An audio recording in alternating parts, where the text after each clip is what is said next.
So yeah, I guess for today's little mini filming session, I guess we could talk a little bit more about your life story and learn a bit about how you guys came to Canada and what your life's been like in over all of these years, over almost 80 years for Grandpa of life, and 78 for Grandma. 77. 77. Wait, hold on. And 79 for Grandpa. You said almost 80. Yeah. Well, it's almost 78. Yeah. And also over 58 years of marriage now? 58. When's your anniversary again? November, yeah. So it'll be 59 this year. They married on a year that it's easy to remember because it's just like 1960. 1960, so if it's like, you don't have to do math. If it's 2019, you know it'll be 59. Anyways, so I guess the first question is just like, if you guys could tell us a bit about where you guys were born and how you came to Canada. I was born in Holland, in Herde, op de Veluwe. Lived there for 10 years, walked into town to school. Mm-hmm. We didn't have a lot of toys to play with because it was shortly after the war, so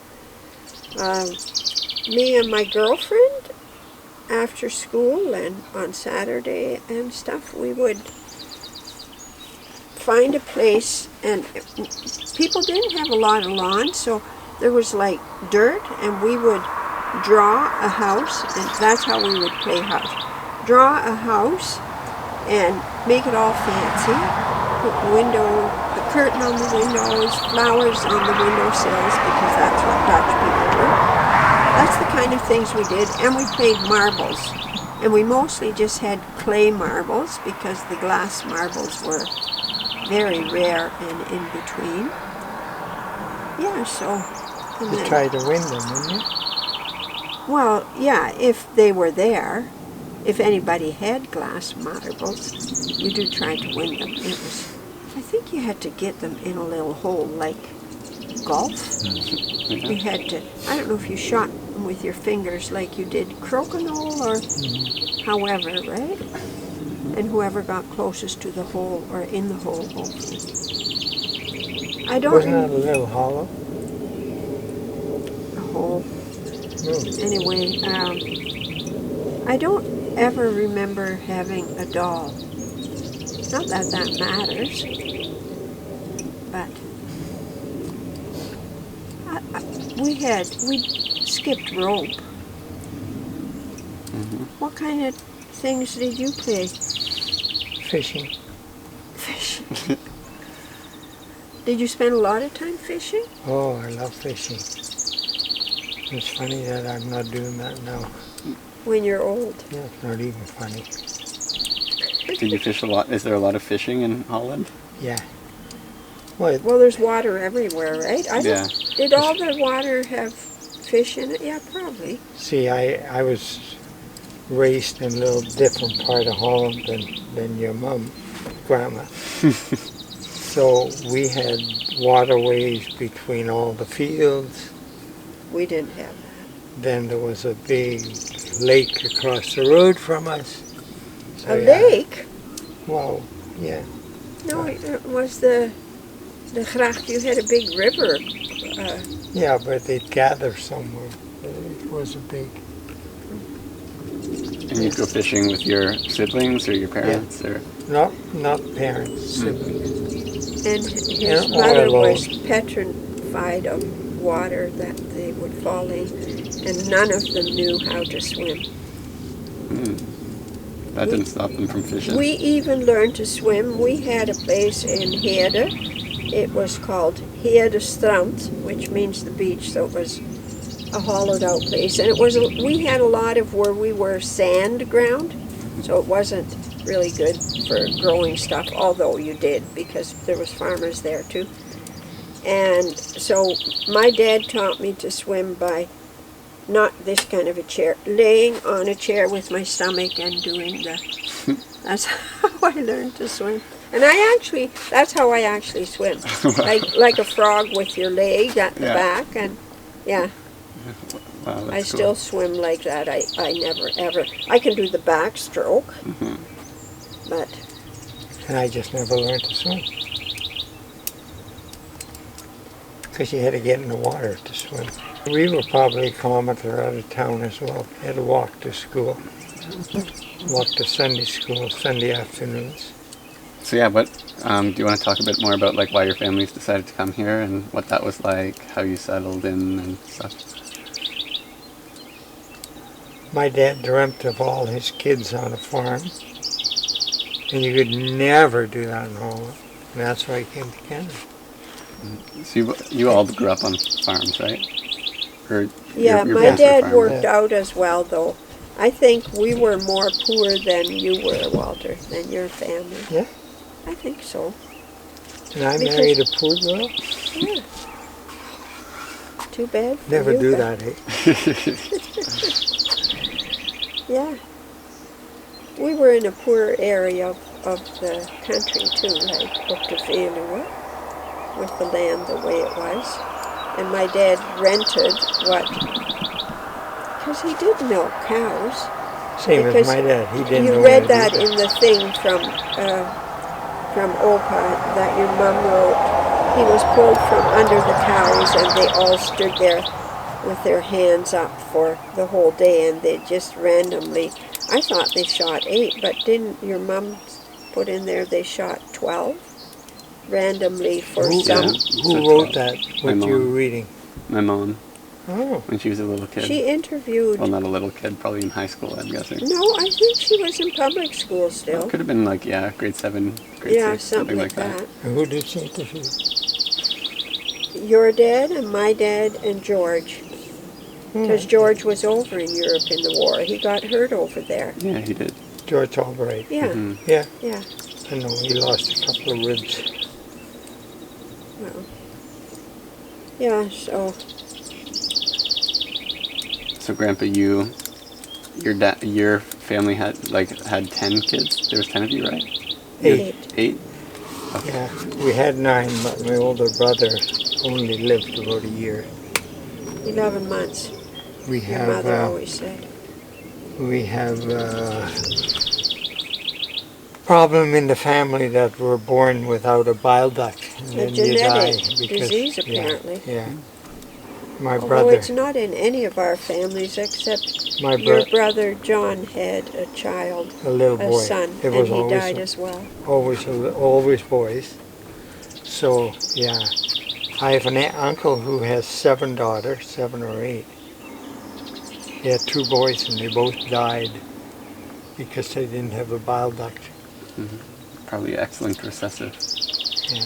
So it always seems to hit the boys. Yeah. So my oldest brother had it, so we only lived 11 months. Yeah, a lot of diseases are like that, or hereditary ones, where it mostly affects the boys. Like hemophilia Yeah. is like that. Yeah. Yeah. Because women have two X chromosomes, so a woman has an extra good copy to ward off the bad one, but for men they only have one X chromosome, so if they Women get are just stronger. so if the men get the bad X chromosome, they're in trouble. So that's why it mostly shows up in men. Yeah. That's just the genetics of it. But so yeah, there was like not enough space, basically, to have everyone on the farm, so you just came. Yeah. And his father was afraid of the Russian threat, supposed Russian threat. And my dad was in the army before the war. He never did fight. He hated the army. He didn't want his boys in the army. And A lot of people left for that reason too. and they had draft in Holland, so his oldest boy would automatically go. Mm-hmm. And I So think he left before any of them were drafted. And I think that's what happened because it was so close after the war. They had seen the war, so they didn't want their sons to be drafted and have to go, Yeah. possibly go to war. Right? My dad hated the war. He didn't want his boys in it. So. Yeah. For how long after the war did they do a draft? Quite a few years because Yeah. Gordon, Uncle Gordon, when did he come? He was older, but he was drafted into the Army, Yeah. like Adriana's husband. He was drafted into the Army, so... Was Yeah, I he in don't the know. Army or did he get away before? No, he was in the Army. Okay. Like, he probably didn't go and serve anywhere. And do you think, did your family come for similar reasons, Grandma? I think mostly to try to make a better life, to make it easier for the possibility of your children having a better life. You know, it was like, Yeah. yeah, I never really, that's the only thing I can think of. And I think that's why most immigrants came, Walter, to make a better life for their children. Yeah, well, my dad was farm-minded. He wanted us on the farm. Yeah. And there was no chance that he was going to get 8 kids on the farm. In Holland, kind of the youngest would stay around home and end up taking the farm. All the others were on their own. Yeah. And there was one point here in Canada that Dad had all his kids on the farm, so he did get what he wanted. Oh, that's good. Yeah, And how did you come over? Was it on a boat? yeah. Beaver Bray, an old Canadian warship. Oh, wow. Yeah. And they just used the warships for transporting people at Well, they that. did this one. I don't know how common that was. You didn't have a warship. I did you? don't think so. I don't Yeah. remember it being a warship. Yeah, I mean, ours it was was a the- huge Beaver Bray. ship, right? And of course, when you've never been out on the water, you all get seasick. I didn't get seasick. I didn't either so much because I always had to get food from my parents and everything. I'd be seasick and couldn't get up and throwing up. And so yeah, I was kind of the errand boy. I don't know what I don't remember the other brothers doing anything of that nature, but they probably did. Getting seasick? No, getting food for them. You know, you had to go to the cafeteria to get food. Oh, yeah. Well, And if my people are parents were sick and they can't go to the dining hall to eat, then See, my parents Yeah. were thrown up, so they'd get me to go and get them food. And Hmm. I remember that, but I don't know whether we did it as a family, like whether I don't even remember my siblings going with me. They probably did. I was only 10. Yeah. It's hard to remember everything from when you're 10. that's Yeah, right. yeah, yeah. And then when you got here, what was it like settling in and living in a new community, going to school, finding work and all of that? See, my dad had worked before he came. Mhm. He had Most of them were set up that they could go to, and it was mostly to a farmer. They Yeah. worked for a farmer. And it was arranged through immigration people here and Holland. They communicated together, right? So most of them came here and they had a house. The farmer would have a house where they could live. Because we were supposed to go to Woodstock, but then the farmer, when we got there, apparently the house wasn't big enough, so we got shipped off to just outside of Palmerston on Highway 23. We lived in a house that wasn't fit to be a chicken coop in Holland, and 7 months later the house burnt down.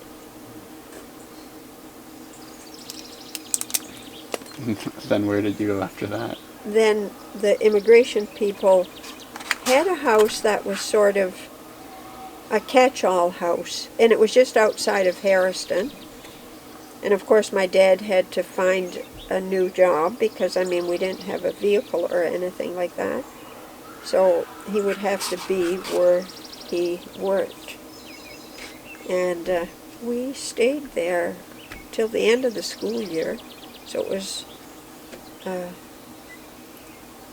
it was February, I think, that our house burnt down. The same year as the flood in Holland, and a lot of people died. Because after our house burnt down, pretty near everything was gone. And people donated so much clothing and pots and pans and all that stuff.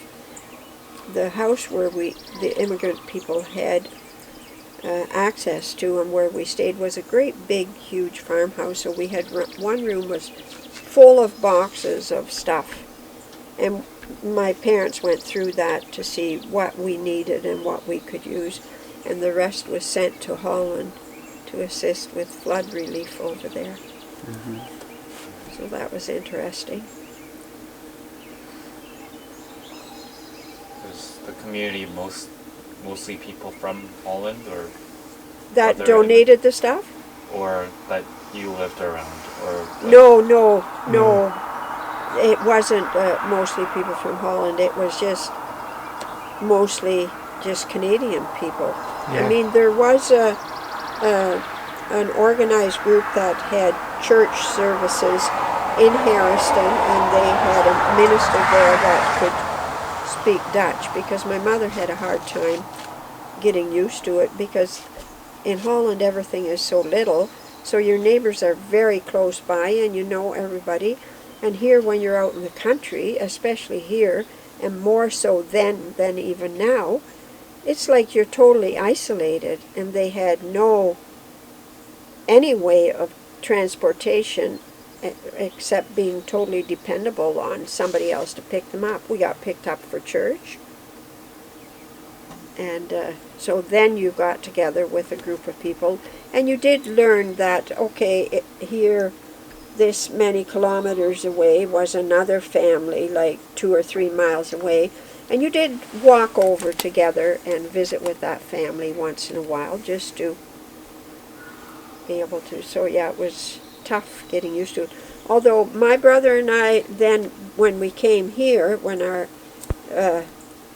we did immediately, because the house in Woodstock wasn't big enough. We walked to school probably about 1.5 miles or 2, just past the hospital in Palmerston. And we had a very good teacher, as it turned out. Her name was Miss Bramhill. I visited her later after I was married already, because then we moved back here because we ended up in Brantford and all over. But she had a class with 8 grades. I don't think they did kindergarten. It was a one-room class, 8 grades, so you had 4 or 5 or 6 kids in each grade. But she would take John and myself apart and teach us English. She taught us how to, because many Dutch people have problems with the TH sounds, the. She said, mother, father, put your tongue up there and kind of blow through it. That's how you do the TH. Mm-hmm. So it was amazing, and I think because she set the example, I don't ever remember any of the children picking on us for possibly looking different. I don't know if we did. See, if they don't pick on you, then you don't think you maybe look different or dress different, or you can't speak the language, or you bring different lunch to school. But I think because of the teacher's example, that sort of set the tone for all the kids in the class, right? All the 8 grades. Yeah. So it was I never had any trouble that way either. It was a very good place for us to learn. People never picked on me. No, but there was many immigrant children, Dutch people that we know, that had a terrible experience, their first experience in school. Kids made fun of them and picked on them, and the teacher just didn't bother with them. They would just demote them a grade because they couldn't speak the language. See, they didn't try to teach me English either. The teacher just gave me magazines to look at. So a day at school was not much fun. You didn't like it, just looking at the magazines? Are you kidding? You'd rather be fishing? Yeah. Did you find you picked up more of the language outside of school than in school? Yeah. Oh, much. Because we moved twice then. Dad had a year job at Bruce Thornton in Thamesford, milk 3 times a day. My mom often waited for my dad at 2 o'clock in the morning to come home. But anyway, then he moved to a guy by Embro for 6 months, and then he bought his own farm. When he bought the old farm too, we didn't have a car, had nowhere to go. So Mom hitchhiked to Woodstock to the realtor, and that's how they come to buy the farm at Bright. You know, it was all by walking, by hitchhiking. They saw the posting in the news, and then hitchhiked over there to buy it. So that's how we bought that farm. There was a 16-year-old boy on it. His dad had died, and he was married, and he couldn't run the farm, and so we bought the farm. Wow. 16, eh? Yeah. And married. Married. He had a little boy or a little girl. He had a little baby. It's even younger than you and I. How much would it have cost in those days to get a farm like that? I think my dad paid $10,000 or $10,500 for 100 acres. So today that might be...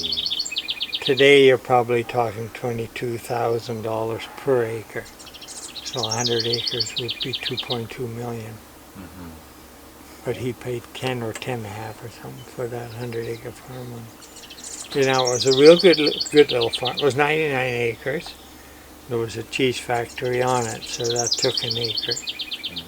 But that's the farm where my dad enjoyed himself the most. He thought he needed more land, so he sold it and he bought 300 acres up this way. But that was really too much for my dad to overlook, and it really took the joy out of his last years of farming. Bright is where he really enjoyed his farming. But he had, I think part of it too was he had, his boys mostly did all the work, did the chores. Yeah, I know. That was it. He didn't get up and milk. The boys went out in to Bright, work. Even in Bright he didn't. No, that's what I mean. Yeah. In Bright, he enjoyed it the most because more of his boys were, like we got married once you guys moved up here. Mm-hmm. So he didn't have you at home to work anymore. But otherwise, the boys would get up and do whatever chores, and then they would go to their jobs. Mm-hmm. And his dad really had the life of ease of it. Oh, he sure did. No wonder he enjoyed it. Yeah. And he was a laid-back man, too, so... Yeah. Not very aggressive, so... How did the two of you meet? At a youth event thing from the church, a wiener roast that a bunch of churches, like I was in Brantford at the time, and Walter, you were in Cambridge. We met at a wiener roast. It was they had a hay ride, and then they had a wiener roast. They had a big campfire.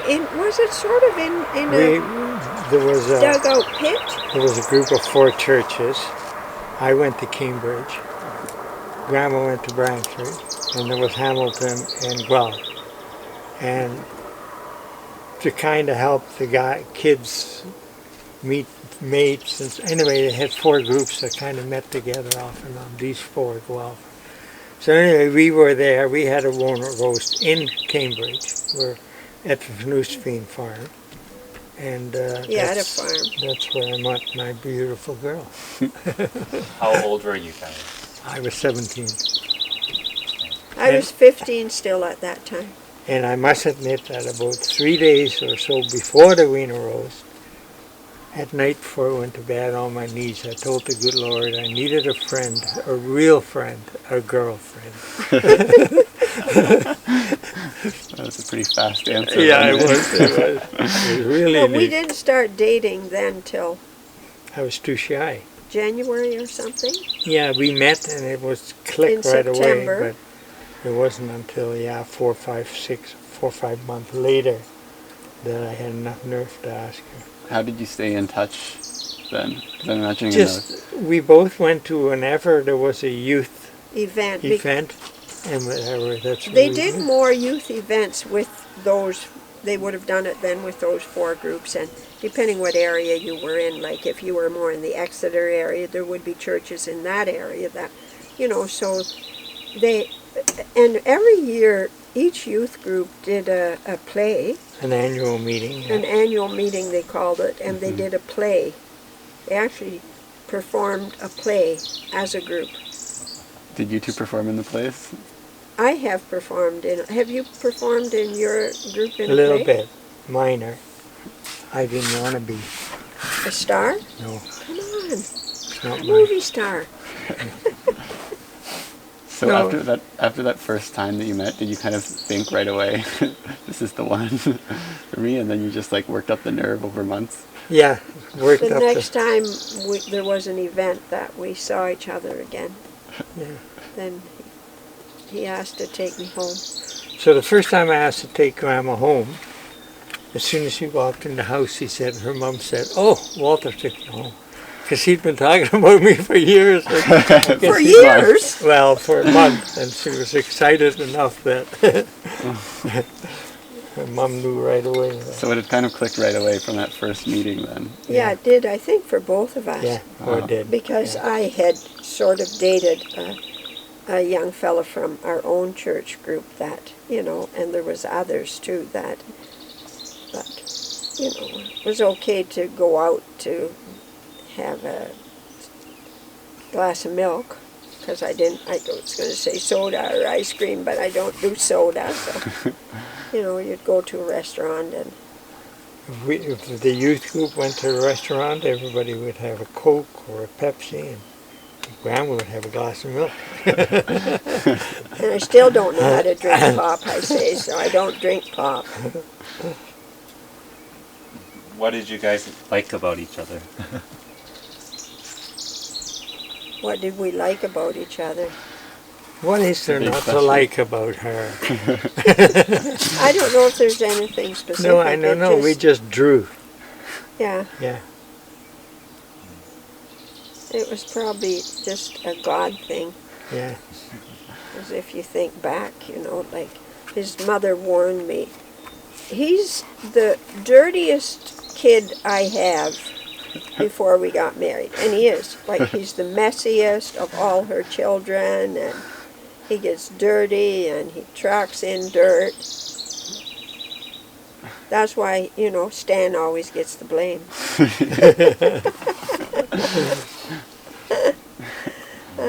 And I still married him. When did you get married? 4th of November 1960. Yeah, so how long after? If Grandpa was 17, then that you would That have been we're married when he 20. was 20. So 3 years after they met. And I was 18. Yeah.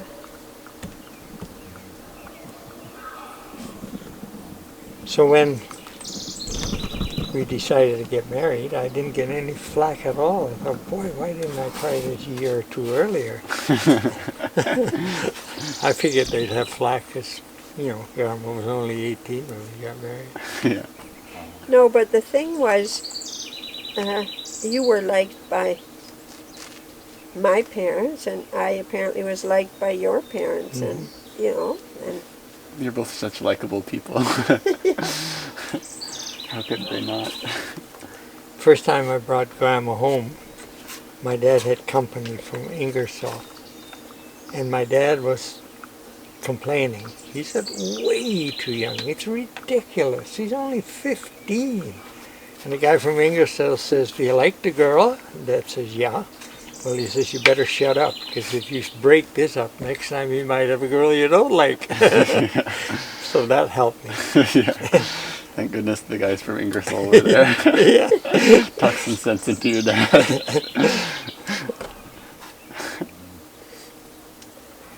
So after you got married, where did you settle down? What was it like starting? right around the corner on the farm there, we bought the farm, and that's where we moved to after we got married. And did you move there right away? When you were 20, you were 18? Yeah. You bought the farm and moved there? Yeah.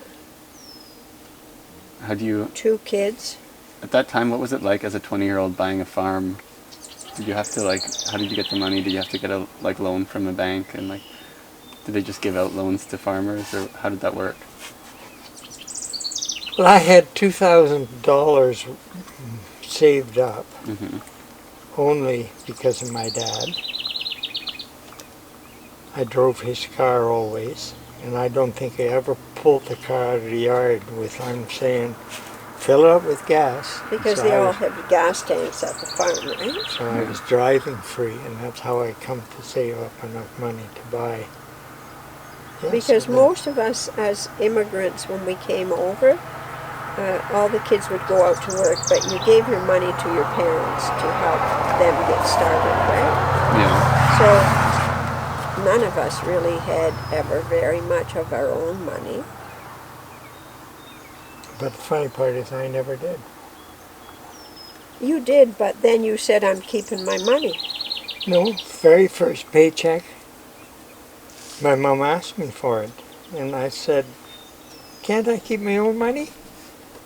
And so she gave me a big long sermon on how they'd give everything to come to Canada. And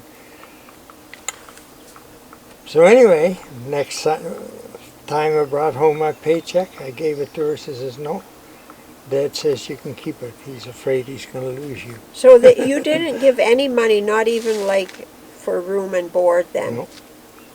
Not even gas for the car. No. Before I went obviously. anywhere, he'd say, fill it up. Oh my Well, of course, I goodness. was dating you right away, and he liked you. Yeah.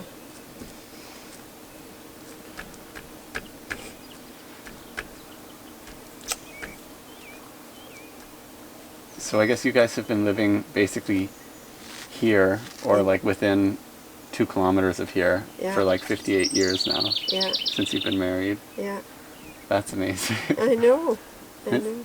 How much has this like spot changed? Because it's still like pretty remote, but I'm sure there have been changes. Oh, yeah. First of all, that road where the farm is on Yeah.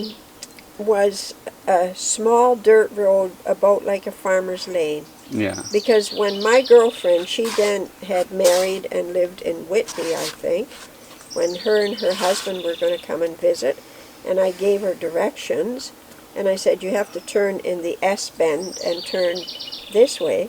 She thought must be wrong because the road was so narrow and just a dirt road, and it didn't go all the way through to 86. It only went to the last side road before. It wasn't even open that far.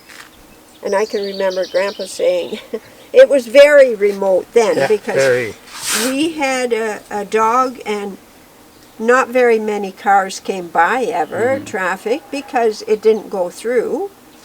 So it was basically only just the neighbors. Well, if there was a car on the road, the dog barked because it was so unusual.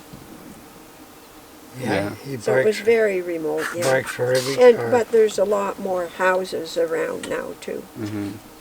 that weren't there when we first came. And was there a lot more bush, like a lot more trees back then? Have they been, or was it always just more open fields? No, I think that hasn't changed No. much in this No. right area. No, when I bought the farm, there was 10 acres of bush, and there's still 10 acres of bush.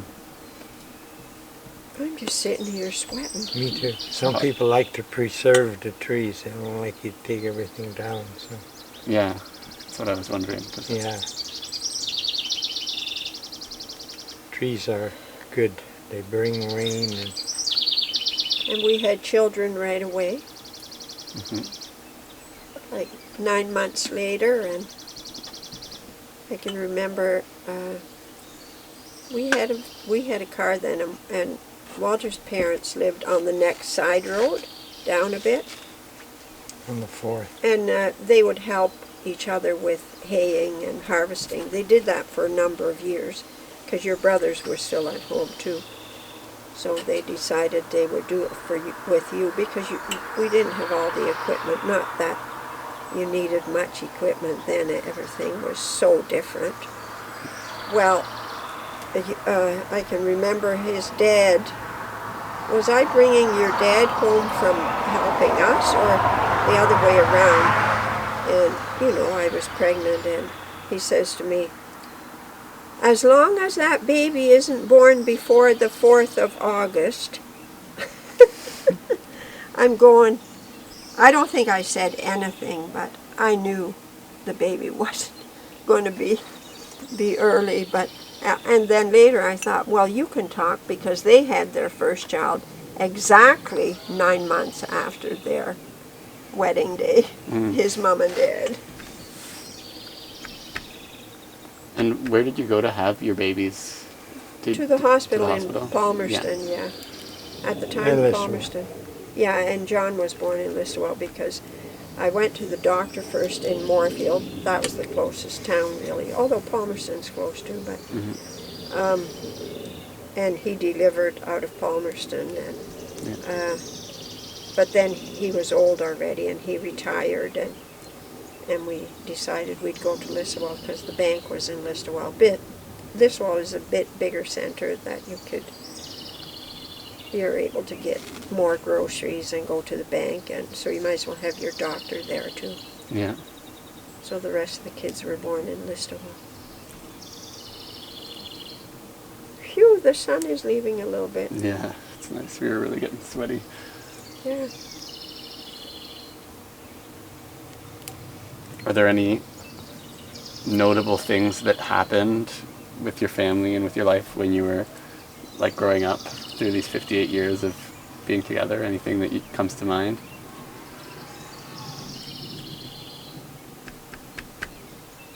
Well, I guess one of the really notable things for me was when I was pregnant with Deb having cancer. Mm-hmm. That was a big thing.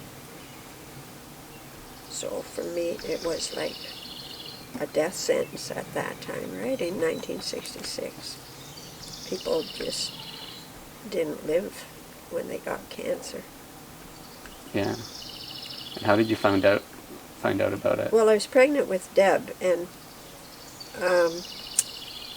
getting undressed and itching and scratching, and you had big boobs, and it's itchy, and that's how I found a lump in this breast. Yeah. And I had an appointment the following week, my first appointment, because I was pregnant. So I said to Walter, well, I'll just tell the doctor when I go. So he checked it out, and he says, do you have any pain? That's not really the way it went. But How did it go then? or you were standing there rubbing yourself. He said, Walter, a lump. Well, I said, you're going to the doctor on Thursday. Tell him. Anyway, that's what ended up happening. I told him, and he checked it out, and he says, be mindful of it for a week and come back in a week. And I did. And he says, then we'll do a biopsy. So I had the biopsy done, and Walter was busy building Putting new stabling in. putting new stabling in. So So I we said to the we doctor, had peas at lunch. And they called Grandma at 2 yeah, in but the we're not afternoon. that far yet. And as soon as she got the call, she had to go to the washroom, and the whole piece came out. That's the nerves. She knew right away it was serious.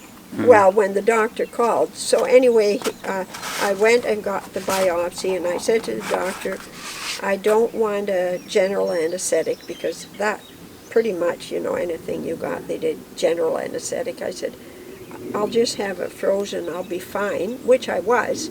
And they took out the lump. There was a nurse with them, and she says, oh, it's just one of those fatty cysts, which are very common in women, apparently, is because I was in London then, and there was a lot of women that had these fatty cysts. But he says, no, we're going to send it to Stratford and have it tested. Well, then, on the Monday morning, the office called and said, you and Walter have to come in and see the doctor. I said, well, Walter doesn't have time. He's busy in the barn, and, well, you can come anytime, even tonight. So then you knew. And he had already made the arrangement. I was going to go to London on Tuesday, and on Wednesday I was having a radical mastectomy. So, yeah, that's how it happened. Wow. Yeah. So, the reason I'm still here, it's a miracle. It's an answer to prayer, because I said, I got stacks of cards from the church family and neighbors and even people from Brantford, because in those days nobody went to London to visit you if you were in the hospital. Nobody even went to Kitchener to visit you if you were in the hospital in Kitchener, because it was too far. And so I got stacks of cards, and I've always said all my life, I've never felt the power of prayer like I did when I was in London. So, and even like when I had the accident then, and that was pretty major. Yeah. The doctor, and it was an orthopedic surgeon, right? He always called me the miracle lady because of this. Yeah. So he even acknowledged, and other doctors have since too acknowledged. And your mother, when she was in medical school then, I've probably told you this, haven't I? Maybe. Oh. She would, in London, and we always talked a lot. Sue always needed to talk, like you could talk for an hour or whatever, and she'd call, or I'd call her, and we talk, and she says, Mom, do you want me to look at your slides? Because apparently they keep the slides in somewhere or whatever. I don't know how long. From the biopsy. Yeah, from the, from the Or from surgery the then.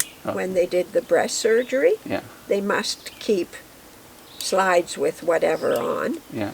And I would say, yeah, go ahead and look at them. You know, like it's so many. She was in medical school, so how many years later was it? I said, I can't change anything about it now, right? Yeah. And no, then she never did. And, you know, a few months later, she'd call again. Mom, should I look at your slides? Yeah.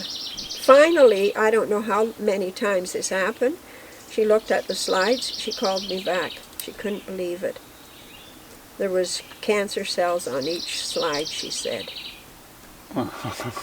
So, you know, that's why it's like, for sure, a miracle. And did you have any, like, radiation or chemo at that time? Nothing. And I nursed Deb for a year.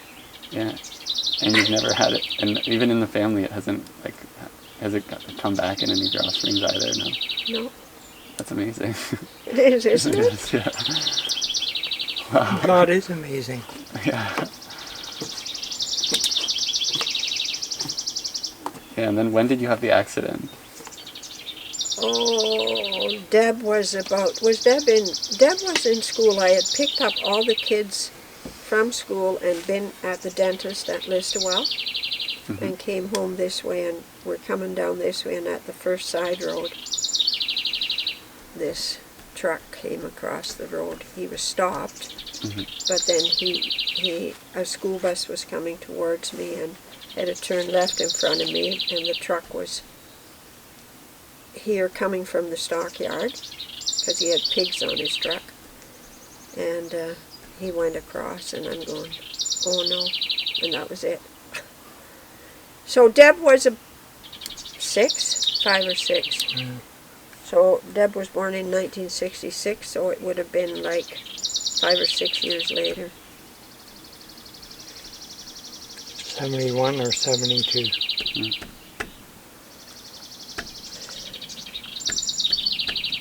And then you had to get surgery, and was it mostly your hip or your foot or your leg? No, it was this. It was crushed. Like when they showed us the x-ray, there was about 2 inches here that didn't show up. It was all just crushed. Yeah.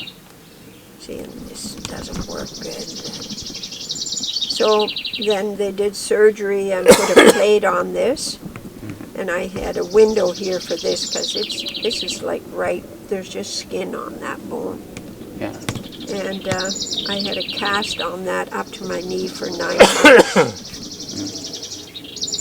That was it. Did they have seat belts back then? No. Oh, no. Yeah, They did? but it wasn't enforced. Oh. I was going to say nobody was wearing seat belts. And you and Deb were in the car, and No, all of all us. of us, Except Walter. except Grandpa. Yeah. And was anyone else like badly injured? Probably Deb had the most injuries, because I think she was thrown from the back seat to the front. Yeah.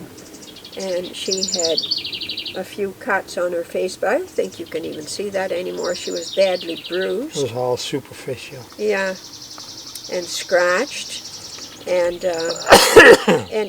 she might have, I don't know if she braced, like sometimes she thinks her neck, that she maybe had whiplash or something, because she has, yeah, she's sensitive that way. But Deb, and I passed out, which is, I guess, understandable, but, and I don't know how long I was out, but my first waking thought was, or, am I in heaven? Like, I didn't have any pain at that time. I think that's what adrenaline or whatever does. So I wasn't aware of any pain, and anyway, and I guess Deb had totally gone berserk. She wouldn't let, people had stopped already. I wasn't aware of it, but, and there was one young fella, that was the only, like, I think the police were there already and everything, and one young fella was on the passenger side, had his foot on, just in the car, and Deb was on his knee. And Deb was sitting there, and that was the only way they could keep her quiet, I guess. And they said, if, no, I know this, Deb would every once in a while turn her head and look at me, and then she'd start crying again, because my face was all bruised and bloody, and I had glass coming out of my cheeks and my ears for probably a couple of months.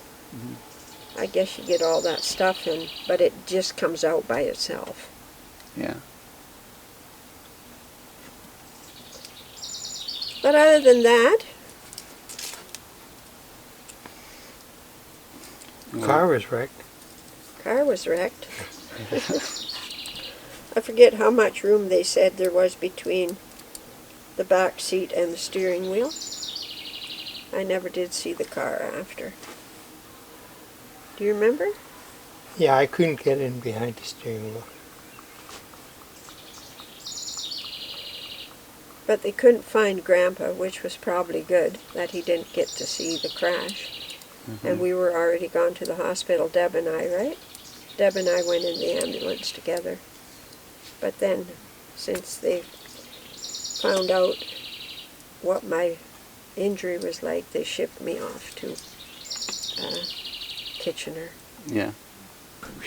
You can't be this close together, it's too hot. He's always hot, and I always feel cool compared to him, so. It's just one of the many ways that you complement each other. I break out in the sweat when. Right, huh? Yeah. You two have a lot of kids and grandkids and great-grandkids. Do you want to talk a little bit about that and what it's been like having a family, and having a family that gets bigger and bigger and more families within it? I think it's such a blessing, because all of our kids attend church, and I think most of the grandkids do too. And that's a blessing already, to pass on your faith, to share your faith. I guess you don't pass it on, because each one has to come to faith on his own, right? So, but it's just nice to know that they love the Lord, and they talk about that, and they live that life. And I think for us it's a real blessing that they're all so close, within driving distance, that we get to see and spend time with our great-grandchildren as well as our children and grandchildren.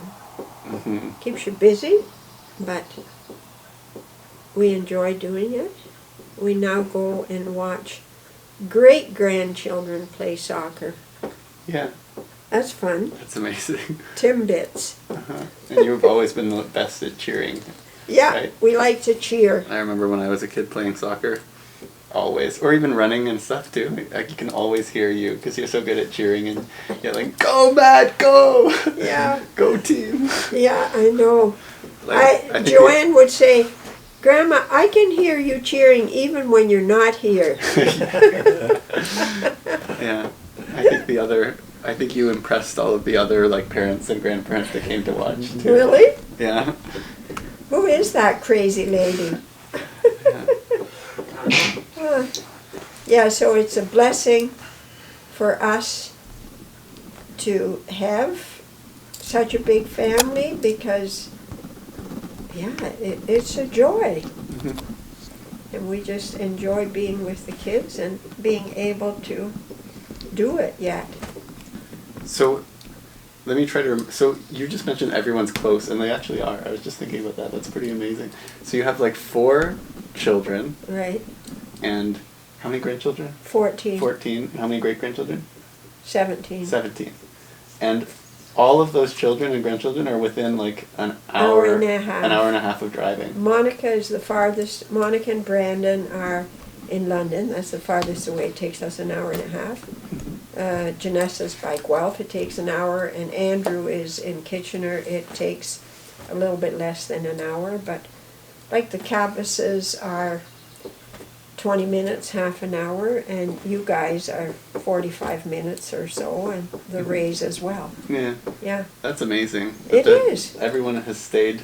Like, Yeah. there's so many, but still everyone's so Yeah, close. And you because- can drive and meet Yeah. any of your grandkids, any of your kids, All of them. just for a day Yeah. trip, and it's never that much of a Yeah, because when you distance. meet people and they ask you, because I think they do as you get to be our age, you know, get talking to people your own age, and they ask you, oh, what's your family like, and where are your family, and when you tell them, you know, well, how many grandkids do you have, how many great-grandkids, they're always amazed, and yeah, and I say, and they're all within an hour and a half. Well, then that really boggles their mind because some people have kids all over the country or even in America or whatever, right? Mm-hmm.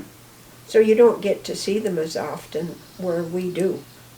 Yeah, and it's even like that on my dad's side. Like, Joe and Jasmine are out Yeah, in BC, and yeah, so yeah, and like Toronto's 2 hours away from Walkerton, so we're Yeah. not as close to that folk as and even though it's a much smaller family, everyone's farther apart. Whereas this is a much bigger, but everyone's still closer and more yeah, together. yeah, So you can go see all the sports games and like yeah. the other whatever people are School doing. events, School we events. go to school, like, and some of the kids have grandparents' day and Yeah. graduations, and yeah, it's great.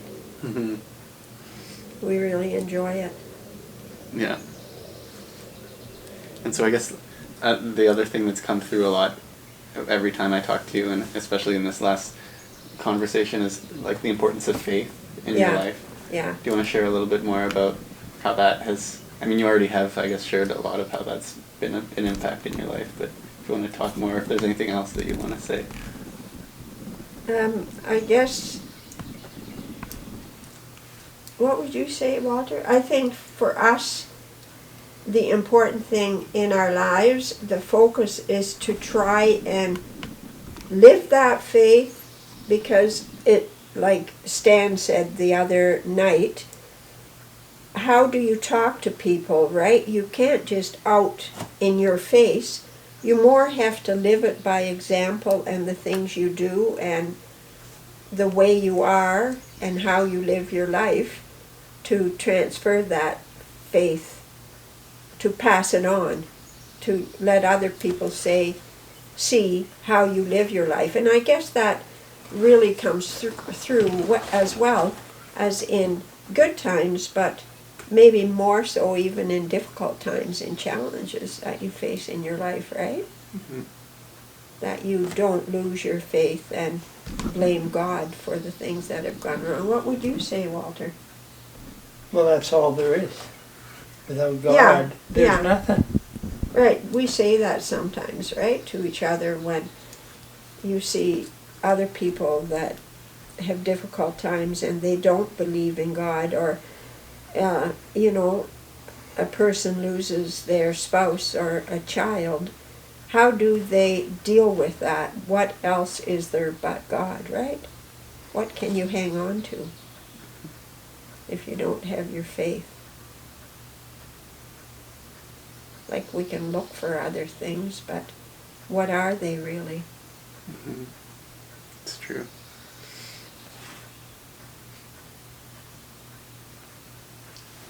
Yeah, I don't know what else I could say.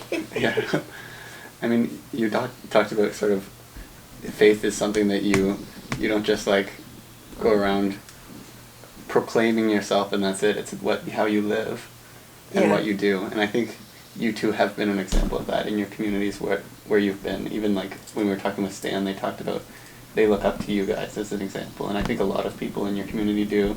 I know you have done a lot like in your church with like couples that are getting married, being sort Yeah. of counseling. And we were youth leaders for years, and so yeah, we were involved with youth for a lot of years, and then and I don't even really like to talk about it, but you do get kids come back to you, and kids that have been troublesome and that you've sat up and talked to for hours, and it's because of you that I am where I am today.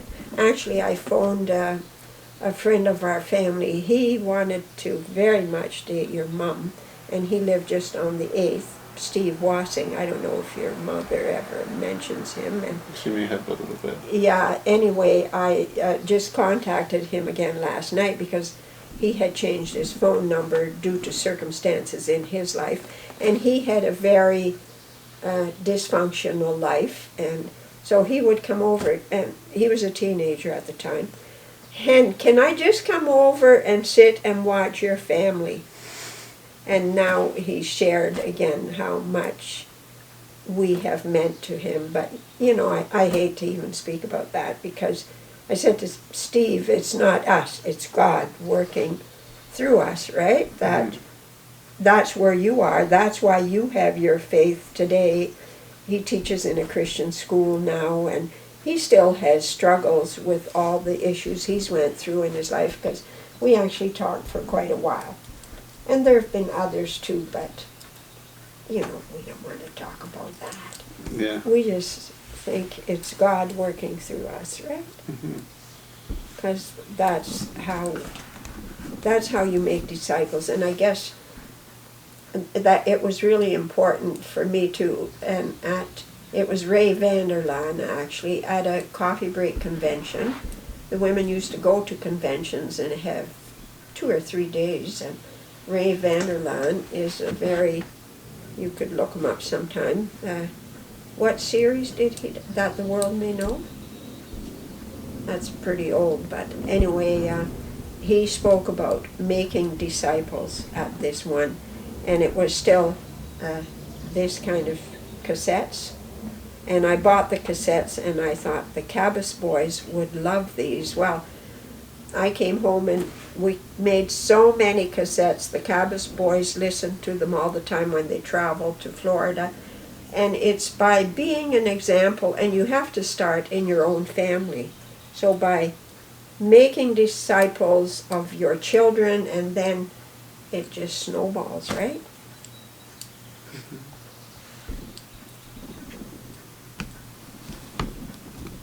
Yeah.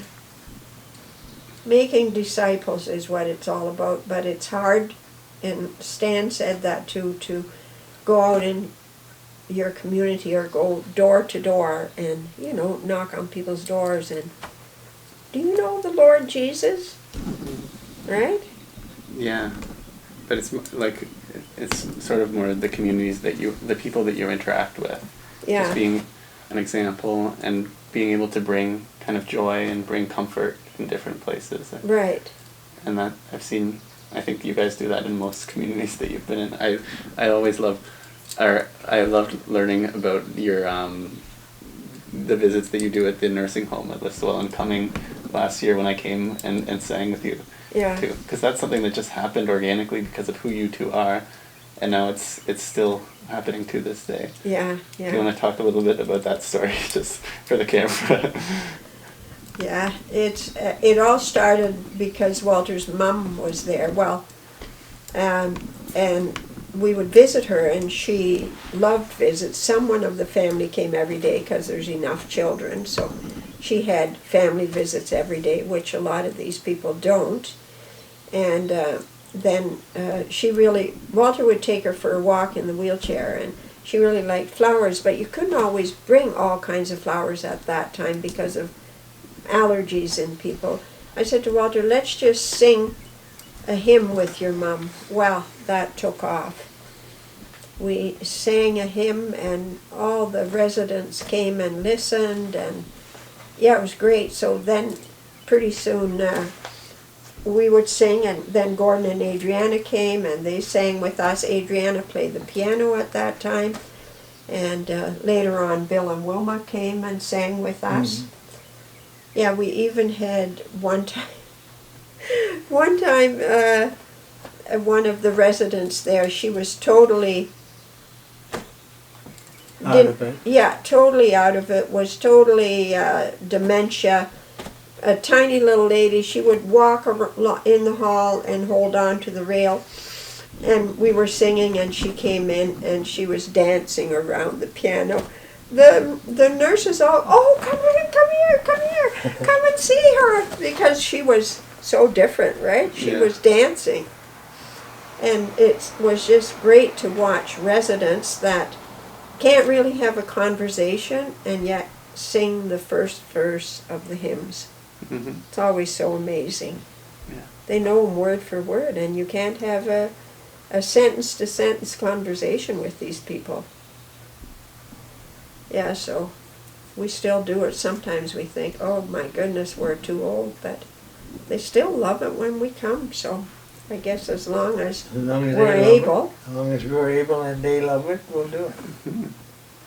Yeah, so you come once per month now, right? Yeah, once per month. We did it once a week at that time with his mom, because the kids all went once a week anyway, so Yeah. it was easy to do it once a week. Yeah,